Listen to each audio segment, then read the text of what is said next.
नमस्कार दोस्तों, स्वागत है फार्मर लाइफ ब्लॉग के एक और न्यू ब्लॉग में। तो दोस्तों, आज हम पूरे एक हफ्ते बाद अपने खेत में आए, क्योंकि एक हफ्ता जो है हमारे गांव के नदी को पानी था और हमारे खेत नदी के इस तरफ है। तो आज हम नदी के इस तरफ अपने खेत में पूरे एक हफ्ते बाद आए और देखते हैं हमारे खेतों की हालत कैसी है। हमने जो बीज डाला मिर्ची का वो कैसा है। तो चलो शुरू करते हैं। ये हमारे मिर्ची का बीज हमने जो डाला था, तो कुछ इस तरीके से अभी निकला है।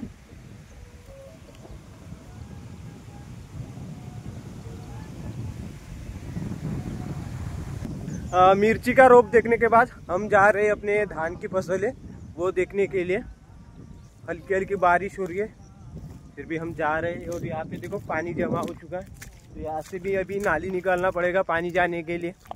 तो एक एक काम अभी हम करते हैं। सबसे पहले सब देख लेते हैं और बाद में देख लेंगे कौन से खेत में कौन सा काम करना है। पानी निकालने के लिए नाली करनी है, या धान की फसल का जो खेत है उसमें जो खांड बोलते हैं हम, पानी जाने के लिए रहती है, तो वहाँ पे मिट्टी डालनी है, क्योंकि पानी भी जमा होकर रहना चाहिए खेत में, इसलिए। तो अभी जा रहे हैं हम अपने धान के खेत की तरफ।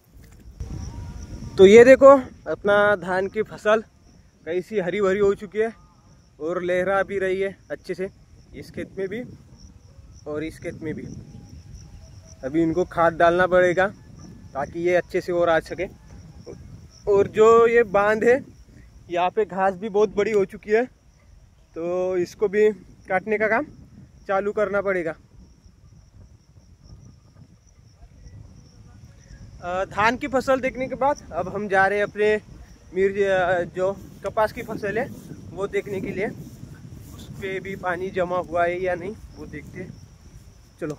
और ये रही अपनी कपास की फसल। तो ज़्यादा बारिश आने के कारण ये फसल ऐसी अच्छी नहीं दिख रही है, कि पानी ज़्यादा हो चुका है, इसलिए ये थोड़ी इसकी जो ग्रोथ है वो रुक गई है। तो अभी इस पर जो दवाई है वो मारने का काम और खाद डालने का काम चालू करना पड़ेगा। आज नागपंचमी है, तो नागपंचमी के शुभ अवसर पर हमारे यहाँ पे जो ऐसे गुल रहता है उसको ऐसे बारीक करते हैं, गुल और तीर, और उसका ऐसे इस तरीके से करंजा तैयार करते हैं और फिर जो नाग होता है उसकी पूजा भी करते हैं। तो अभी मैं दिखाता हूँ कि हमारे यहाँ पे किस तरीके से करंजा बनाया है। तो चलो, तो देखो इस तरीके से 4-5 प्रकार के ऐसे करंजा बनाया जाते हैं। और ये है ये जो लकड़ी के जिक्र है इसको इस तरीके से बनाते हैं। अभी मेरी आई है वो बना के दिखा रही है आपको। ये देखो, ये लकड़ी का सासा है, उसके ऊपर वो मैदे की रोटी टाइप रखी जाती है और बाद में उसमें ये जो तिल और गुल है वो डालकर उसके ऊपर ऐसे साइड साइड से पानी लगाकर फिर उसके ऊपर दूसरी वाली जो है वो चपाती रखकर तैयार किया जाता है। तो इस तरीके से करंजा बनाते हैं और बाद में फिर इसको पूरा बनाने के बाद जो ऑयल रहता है उसमें निकाला जाता है। 10 प्रकार।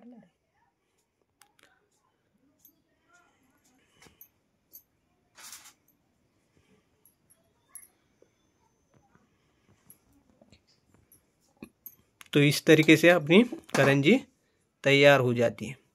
तो ऐसे हमने देखो 5-5 करंजी है वो तैयार की है, और बाकी करना बाकी है, वो भी हम कर रहे हैं। ये ऐसे लकड़ी के सासे रहते हैं, इससे वो करंजी तैयार की जाती है।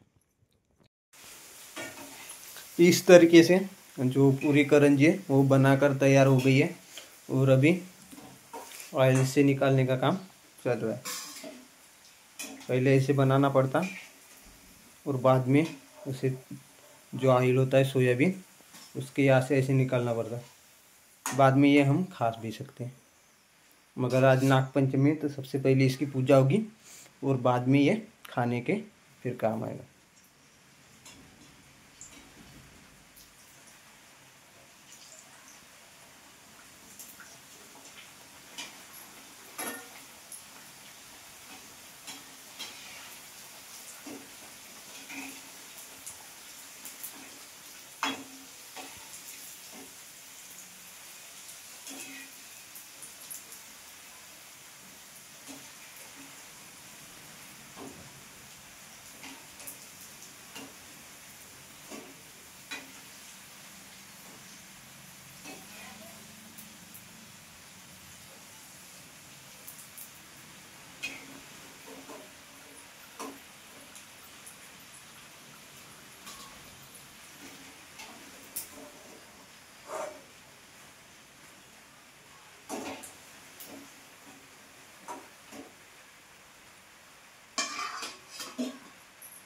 हमारे घर की जो है पूजा हो चुकी है। अभी मैं आपको दिखाता हूँ कि हमारे घर की पूजा कैसी होती है।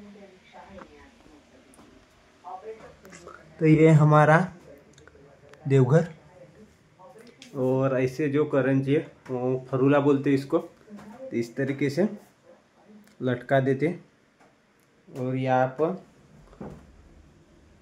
जो घी होता है उससे ऐसे नाग निकाले जाते हैं और उसकी पूजा की जाती है। वापस दूध भी रखा जाता है